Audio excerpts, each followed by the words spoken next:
Our next paper is Samuel Moawad, Transmission and Translation Technique of the Bohairic New Testament. The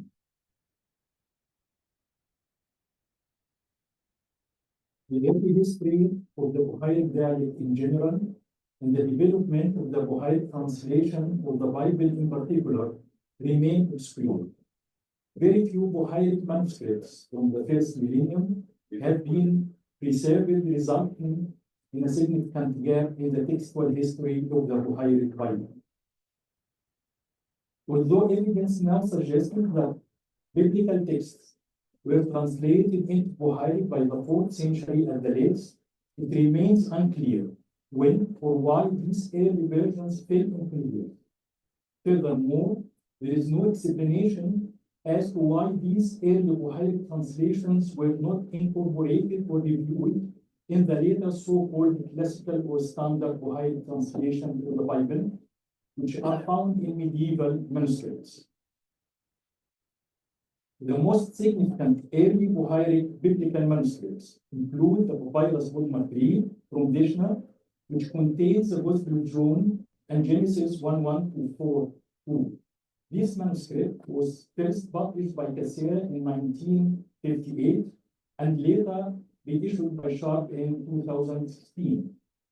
Another notable manuscript is the Papyrus Vatican Book 9, which contains the Minor Prophets but remains unpublished to this day. Additionally, early Bohairic witnesses consist of small fragments featuring brief portions of the biblical text, such as excerpts from the Epistle to the Romans, Philippians, Hebrew, and the Epistle of James. Interestingly, some of these rare early Bohairic and semi-Bohairic manuscripts dating back to the first millennium were discovered outside the regions where Bohairic was traditionally spoken.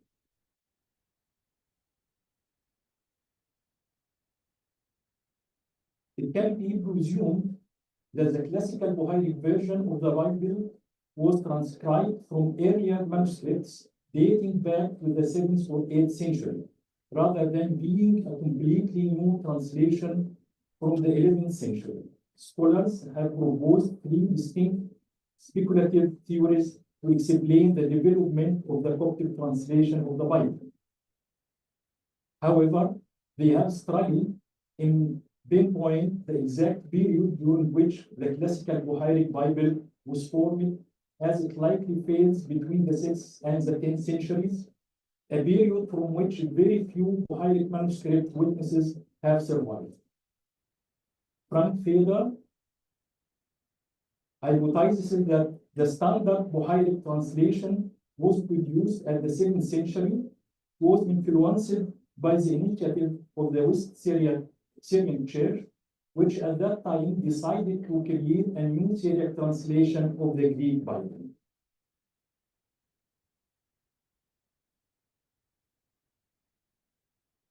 While we have complete version of the New Testament in both Sahidic and Bohairic, represented by 2 independent translations, the Old Testament has not been preserved in its entirety in any Coptic dialect.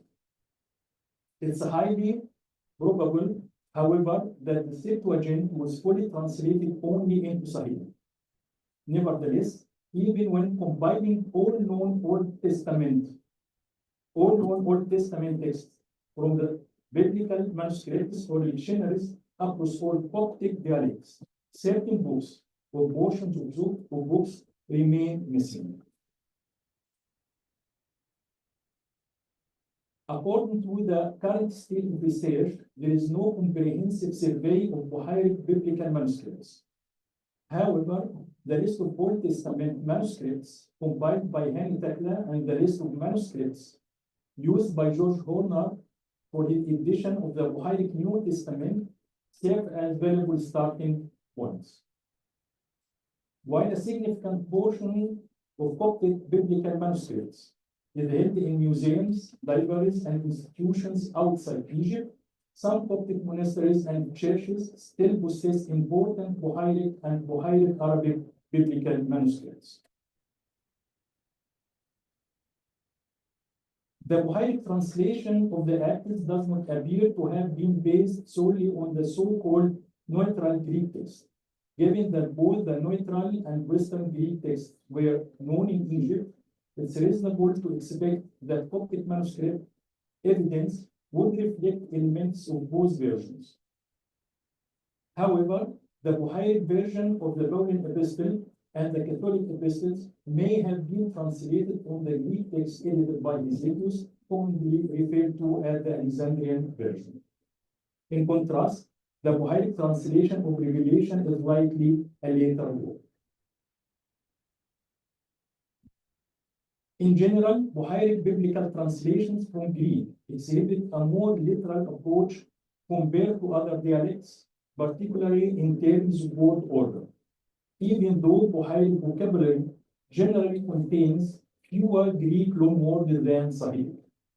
However, Al-Shishahalabi addressed this issue with caution, preferring to describe biblical Coptic as a distinct linguistic style within a bilingual Egyptian context, rather than attributing it solely to literalism or Gillicism. Given that Bohairic biblical manuscripts date to the later period when Coptic translations were standardized and reached their final form, the Bohairic versions of individual biblical books, especially those of the New Testament, display a high degree of homogeneity and less variation compared to the Sahidic versions. Variants observed in Bohairic Gospel manuscripts, for instance, are likely the result of ongoing editorial revisions to the Bohairic translation rather than stemming from the use of different Greek source texts. The observations presented in this paper benefit from the extensive work of Gert Mink, who provided a detailed analysis of numerous New Testament passages, including the Sahidic and Bohairic translations. In his study, Mink compared the grammatical and lexical features as well as the equivalences and non-equivalences between the languages, using Greek verbs in Sahidic and Bohairic. The dialects exhibit diverse preferences for certain methods in terms of translation techniques. For instance, both Sahidic and Bohairic utilize Greek verbs as loanwords, which function as Coptic infinitives. However, the forms both differ from the two. While Sahidic employs a form resembling the Greek active imperative, Bohairic adopts a form based on the Greek active or medio-passive infinitive. Additionally, Sahidic fully integrates the verb as an infinitive, whereas Bohairic inserts er, the status nominalis of iri, means to do, as a light verb.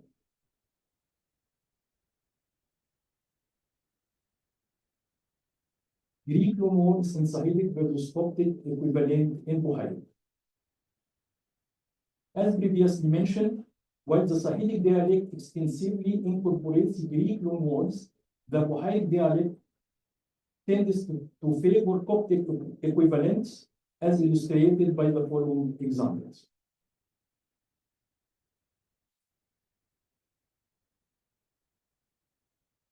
Determination. Unorthodox Greek terms cannot always be accurately translated into Coptic, as an article is often grammatically required. Consequently, a definite article in Coptic may correspond to either a definite or even a missing article in Greek. In the present example, both Bohairic and Sahidic feature a definite article that could correspond to a Greek forlaga with or without an article. Both Greek variants are plausible sources for the Coptic translation.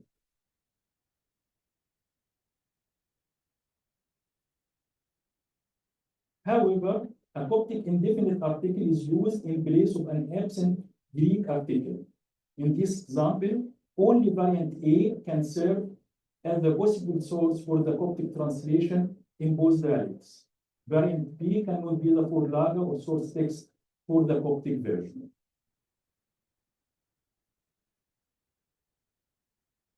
However, It could be the case that the Sahidic version adds a definite article that is missing in the Greek, while the Bohairic version follows the Greek and includes the Coptic indefinite article as the present example demonstrates.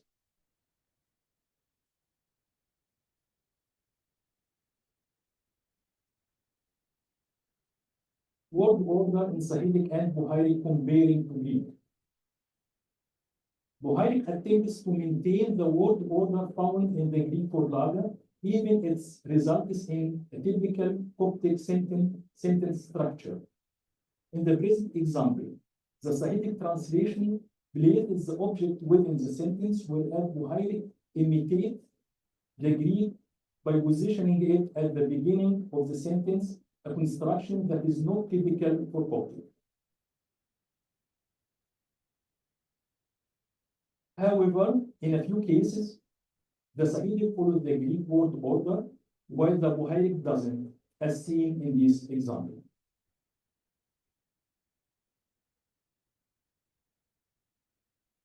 The Coptic word order is far less flexible than that of Greek.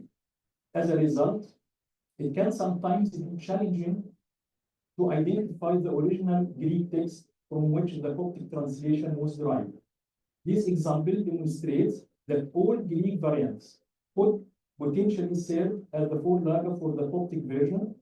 Sahidic and Bohairic could be traced back to any of the listed Greek variants.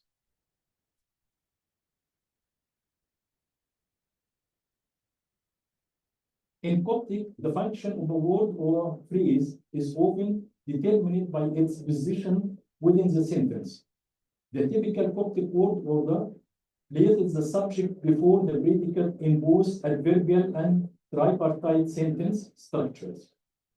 This structure can be modified using MK in Sahidic or MJ in Bohairic, means namely. In Bohairic, this pattern is consistently employed to reflect the word order of the Greek source text, whereas Sahidic doesn't always adhere to this practice. As a result, the use of Enki or Enji in Coptic is associated with Greek variantes that follow the predicate subject order. The examples presented here demonstrate how Bohairic attempts to imitate the Greek text by placing the subject at the end using Enji, whereas Sahidic retains it in the standard position expected in a typical Coptic sentence.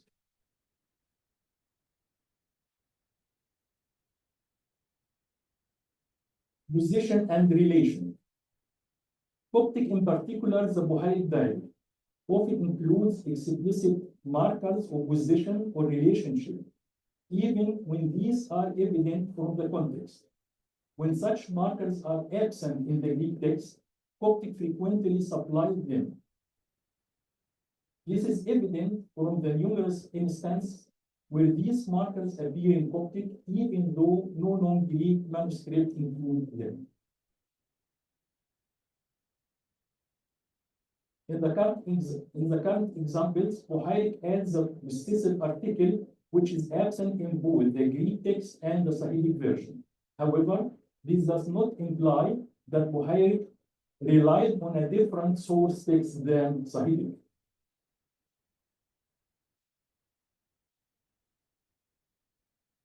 Literal translation.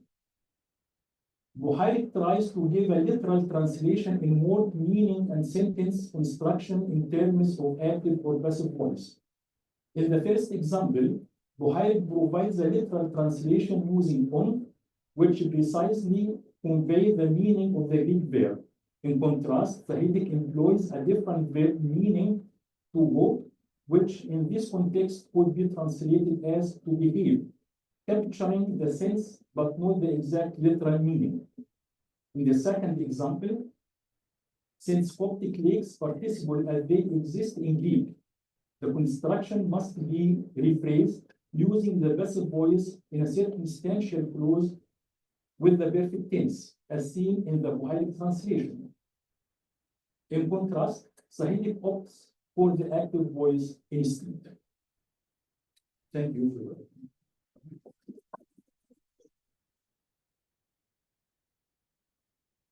We have plenty of time for questions.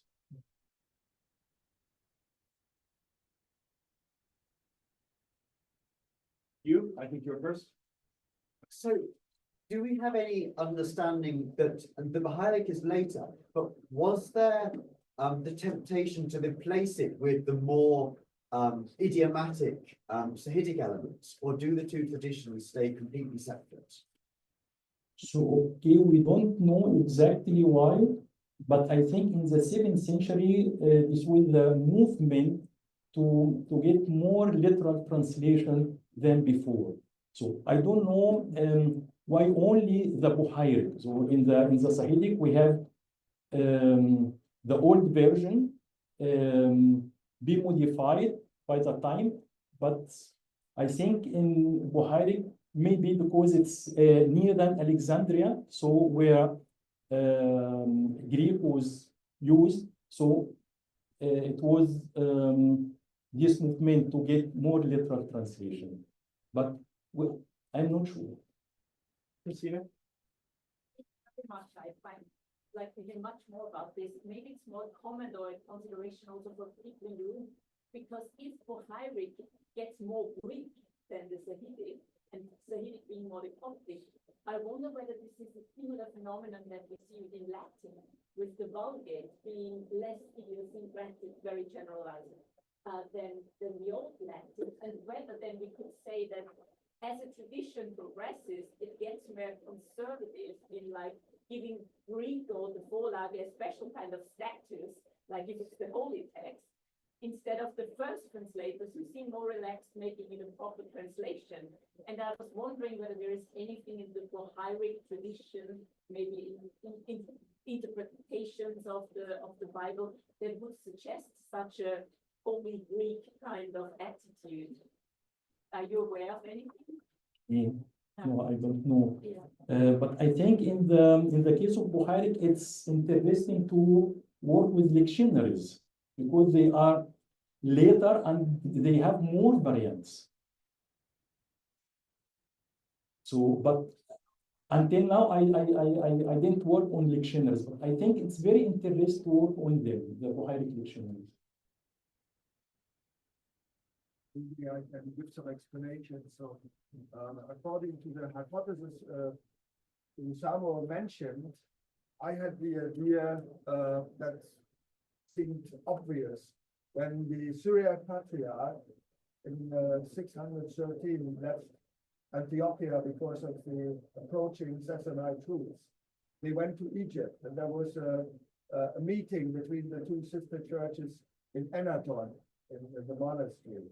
And we know from this Syriac hexaplayric manuscripts and from the Paul of Harker, the translation of the New Testament, which are known as very literal, that there must have been some exchange about it. We have no information in Coptic sources about this event. So it's a hypothesis. Nevertheless, I think it's very probable. And some of the features Samuel showed the craving for literalism is stronger in the Bohairic, what we call the classic Bohairic version. So according to the hypothesis, the translation must have been made between 613 and 15. So in this decade of the 7th century. And before, my colleague Wolf-Peter Funk always held for linguistic reasons a translation that was really something highly standardized of the Bohairic must have taken place, according to him, in the 6th or 7th century. And yeah, we don't have historical records, but it's very interesting. And now I come to what you said, Christina. This tendency to replace loan words with Egyptian words is, in my opinion, completely caused by translation technique. So I, as an Egyptologist, can tell you that, for example, this to introduce the nominal subject to keep the Greek word order. This ng or ng doesn't exist in older Egyptian. So it has been invented by the translator already in Sahidic. And also it is not an equivalent for Kai, the Coptic war or war in Bohairic. For end, it's not so flexibly usable like Greek Kai. And this goes back to an imperative in older Egyptian. So it's grammaticalized, but it didn't exist in Demotic and all the other stages before. So interestingly, in the early 19th century, scholars were convinced that Bohairic must be the older version because it has less loan words. But it is exactly the other way around. So we are very far from conclusions here. But at least the Minor Prophets papyrus in the Vatican, Chapter 9, our colleague Nathalie Bosson prepares an edition of it. So the classical Bohairic version cannot be regarded without recourse to the older Paleo-Bohairic translation. There are too many similarities. But these are of preliminary observations. But the lectionaries, on the other hand, as Samuel also pointed out, the Bohairic Old Testament is incomplete for reasons we don't understand. On the other hand, many books of the Old Testament not extant in Bohairic classical manuscripts are just transpositions from Sahidic, very poor, grammatically very poor, and with lots of mistakes. So for the liturgy, this is somehow strange. And on the other hand, Sahidic lectionary, late lectionary of medieval times show some similarity with Bohairic, but not completely. So the whole way of transmission is still not a mystery, but it needs a lot of research from our side. Anyone else? One comment I wanted to make that George Steiner, in his book After Babel, which is on sort of literary translation technique, shows how the same sort of pattern of sort of an initial functional translation then being replaced sometimes by more literal translation also shows up in literary works outside of biblical translation, but also in the field of biblical translation. That same sort of thing of grammatical features being added to English in the course of English Bible translation, that same sort of thing. We have grammatical features of English that we use now that go back to Tyndale's translation that he invented to represent the Greek and Hebrew more literally. And so that thing that happens in Bohairic happens also in English, or has happened in English. So English is a kind of Bohairic. Well, there's certain sorts of things of how a translation affects the source, the language into which it's being translated. The source language affects the target language. All right, I think we're done.